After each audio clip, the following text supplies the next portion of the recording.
शैतानरजीम बिस्मिल्लाहिर्रहमानिर्रहीम।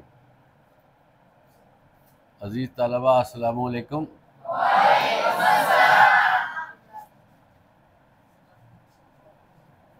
अज़ीज़ तलबा, कुरान मजीद इसकी एक बहुत ही मशहूर सूरा है जिसको सूरा रहमान कहते हैं। इसका नाम है सूरा रहमान और ये बहुत ही प्यारी सूरा है। और जो बंदा इसको किरात के साथ सुनता है और अपनी तवज्जो इस तरफ मबजूल करता है, गौर करता है, उस पे इसके बहुत असरात होते हैं। हत्ता कि ये तजर्बा किया गया है कि इस सूरा की किरात के साथ तिलावत अगर कैंसर पेशेंट को भी सुनाई जाए तो वो भी रिलीफ महसूस करता है, आराम महसूस करता है। कराची का एक बहुत बड़ा हॉस्पिटल है, उसमें बाकायदा तौर पर ऐसे मरीज़ जो ख़तरनाक और मूज़ी बीमारियों में मुब्तला हैं उनको तिलावत सुनाई जाती है, किरात के साथ सूरह रहमान सुनाई जाती है। और बाद में डॉक्टरों ने ये अपनी रिपोर्ट पेश की है कि जिन लोगों को कुरान मजीद और सूरह रहमान की तिलावत सुनाई गई और जिनको नहीं सुनाई गई उनका तकाबल किया गया तो ये लोग जिनको सुनाई जाती है या बेहतर महसूस करते हैं। और कुरान मजीद जो है ये अपने पढ़ने वालों पर लाजमी असरअंदाज होता है, इसलिए कुरान मजीद का मुताला करना चाहिए। ये कलामुर रहमान है। आज हम सूरह अर-रहमान की बात करेंगे और एक दो आयात और उसका तर्जुमा और तशरीह भी करेंगे। और रहमान, और वही है रहमान, वही है मेहरबान। अज़ीज़ तलबा, ये जो मेहरबानी है ना, ये अल्लाह ताला की यूनिक मेहरबानी है। कायनात में इस तरह की मेहरबानी नहीं हो सकती। बंदा लाख अल्लाह ताला की नेमतों की नाशुक्री करे, अनकारे खुदाबंदी करे और गुनाह की दलदल में जा फंसे, हर अजीबो गरीब गलत काम करे, लेकिन अल्लाह की मेहरबानी ऐसी है कि फिर भी उसको खिलाता पिलाता। कभी अल्लाह ताला ने अपने गुस्से होने से किसी के रिज़्क़ के दरवाजे नहीं बंद किए।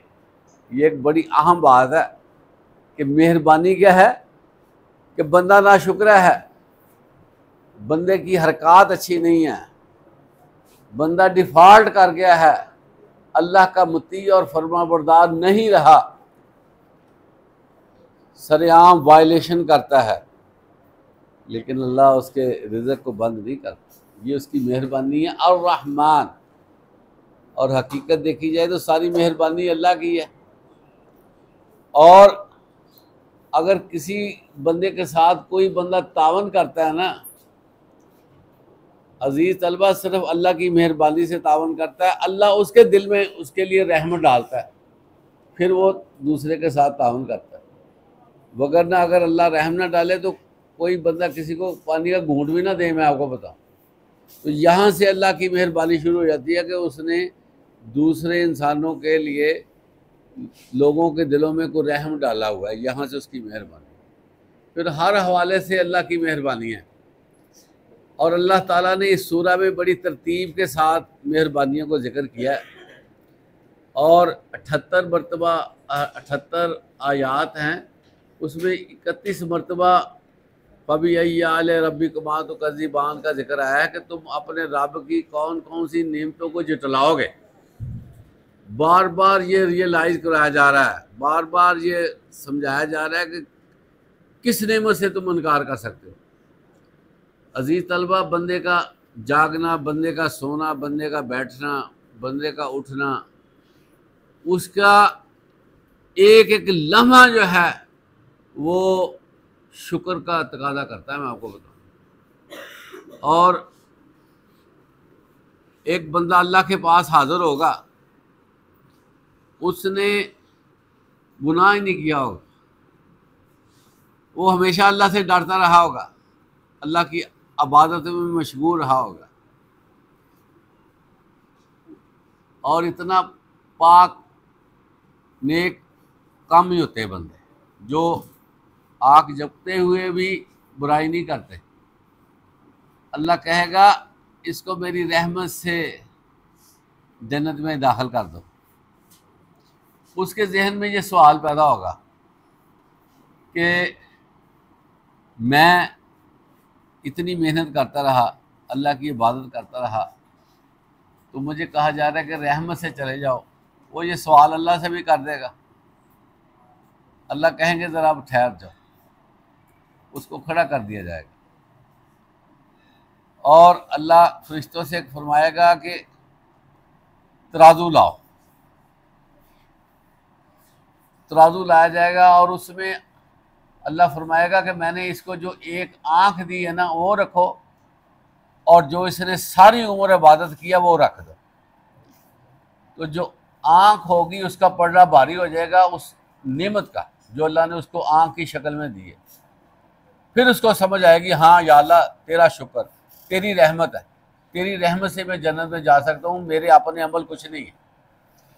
इसमें अजीज़ तलबा ये भी बात आती है कि इबादत करके अतराना नहीं चाहिए कि मैंने कुछ किया है, और यकीन करें कि अल्लाह की जो इबादत है ना,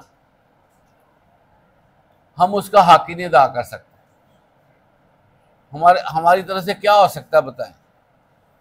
इधर से हम नमाज के लिए तैयार होते हैं, हाथ बांधते हैं, साथ ही ख्यालात शुरू हो जाती हैं, तवज्जो बढ़ जाती है, अल्फाज अदा करते हैं समझ नहीं आती, रुकू सजदे का पता नहीं चलता, रकत भूल जाते हैं।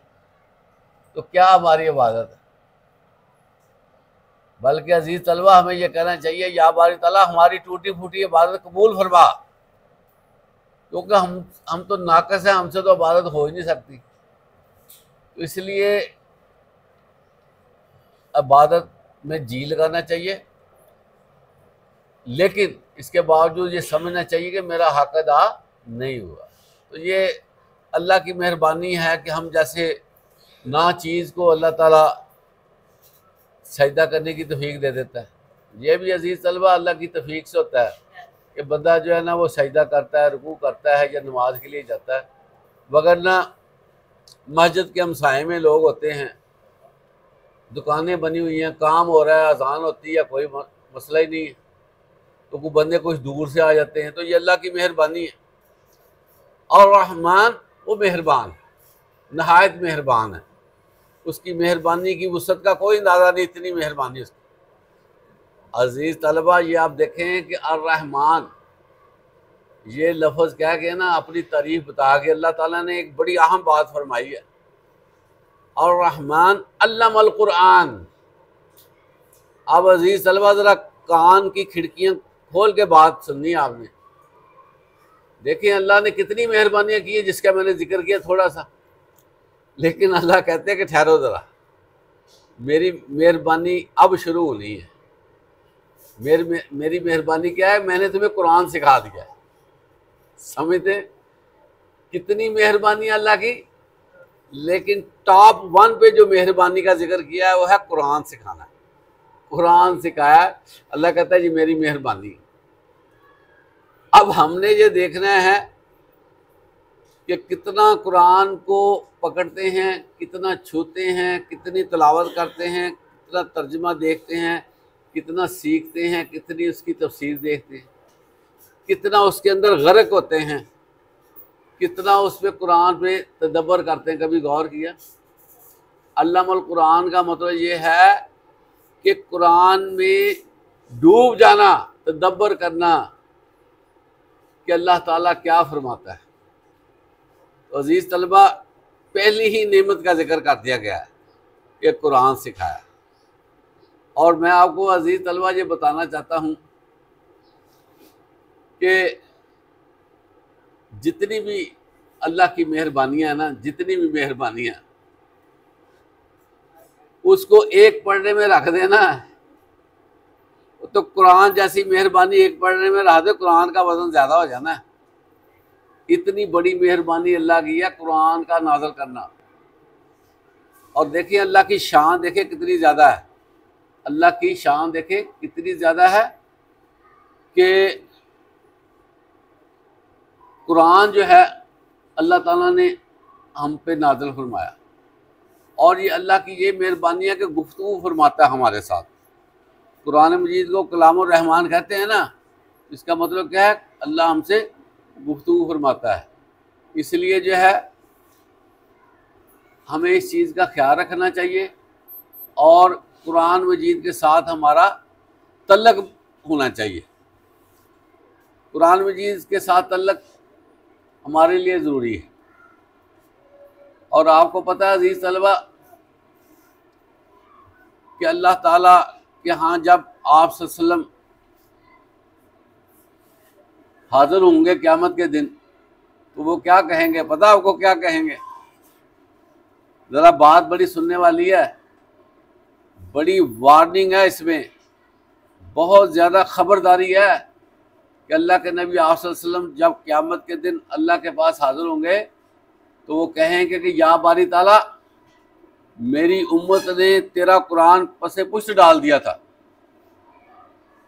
समझ आई क्या नहीं? तो ये नबी अकरम सल्लल्लाहु अलैहि वसल्लम हमारी जो शिकायत है वो करेंगे। ये हमारे लिए बड़ा सोचने का मुकाम है कि अल्लाह ताला के हाँ ये शिकायत हो जानी है हमारी कि अगर हमने कुरान को ना छुआ, कुरान को ना पकड़ा। ये जो हम इधर उधर की किताबें पढ़ते हैं ना, ये पढ़नी चाहिए, ज़रूरी है, लेकिन कुरान मजीद को प्रॉपर टाइम देना ये लाजमी है।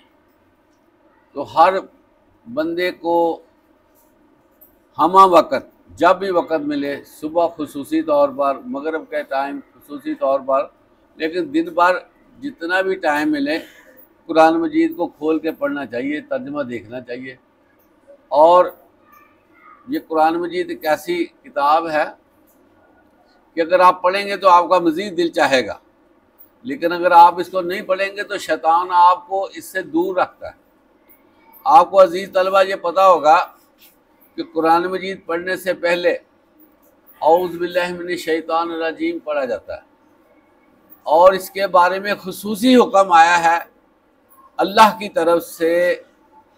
अल्लाह ने हुक्म जारी किया है कि जब तुम कुरान की तिलावत करो तो मुझसे पनाह ले लिया करो शैतान मरदूद की।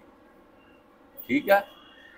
क्योंकि जब जो है वो कुरान पढ़ने लगते हैं ना, या कुरान का मूड बनाते हैं हम लोग, तो शैतान जो है वो हाई अलर्ट हो जाता है। वो कहता है मैंने इसको उलझा देना है, मैंने इसको कुरान को हाथ लगाने नहीं देना।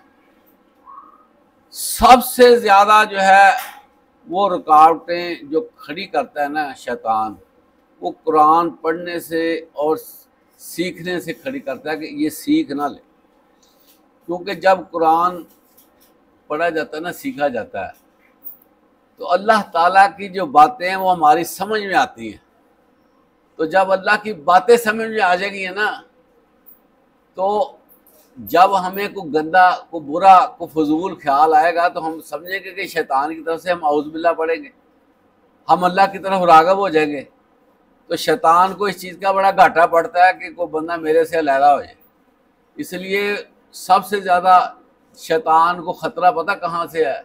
कि कुरान को हाथ ना लगाए, जिसकी वजह से वो बंदे को उलझा देता है। अब हम दिन भर में कितना काम करते होंगे? कुछ भी नहीं करते। कितनी संजीदगी से पढ़ते होंगे? आपको भी पता है। लेकिन इसके बावजूद हमारा कुरान के साथ क्या तल्लुक़ है? वजह यह है कि वो कहता है भी ठहर जाओ, ठहर जाओ। अगर हम अजीज़ तलबा एक लाइन को भी रोज़ाना शुरू कर दें ना, तो 2 साल के बाद हम कुरान जी सीख लेंगे। सारी उम्र का फ़ायदा हो जाएगा कि नहीं? लेकिन वो कुरान हमें तरतीब ही नहीं बनाने, शैतान हमें तरतीब ही नहीं बनाने देता। वो कहता नहीं छेड़े ना इसको, और कम अज़ कम एक लाइन को देख लिया करें, ताकि जो है ना वो शैतान से हम दूर रहें और हमें समझ आए। और रहमान नहायत रहमान, नहायत मेहरबान, अल्लमल कुरान, जिसने कुरान सिखाया। तो ये चीज़ें जो है ना बड़ी नोटेबल हैं, गौर करें कि अल्लाह कहता है सारी मेहरबानियाँ हैं, लेकिन पहली मेहरबानी ये है। तो अल्लाह ताला हमें कुरान के साथ मोहब्बत अता फरमाए, हमें कुरान समझने का, सीखने का अल्लाह ताला मौका दे, हिम्मत दे, तौफीक दे, और हम अल्लाह की किताब को सीखें। तो आपको आखिरी बात ये बतानी थी कि जो बंदे कुरान के साथ मोहब्बत कर लेते हैं ना, मोहब्बत डाल लेते हैं, तल्लुक़ इस्तवार कर लेते हैं, तो ये कुरान जो ना हमें जन्नत में लेकर जाएगा। इसने सिफारिश करनी है, या बारी ताला मुझे इसने पढ़ा, मुझे इसने समझा, मेरे अंदर जो हुक्म थे उस पर चला है, अल्लाह से माफ़ कर दे, इसको जन्नत में दाखिल कर दे। हदीस में आता है कि कुरान की सिफारिश रद्द नहीं की जाएगी। कुरान की सिफारिश को अल्लाह ताला प्रोटोकॉल देगा और बंदे को जन्नत में दाखिल कर देगा। अल्लाह ताला हमें कुरान के साथ वालहाना मोहब्बत करने की तौफीक अता फरमाए। व आखिर दुआना अल्हम्दुलिल्लाहि रब्बिल आलमीन।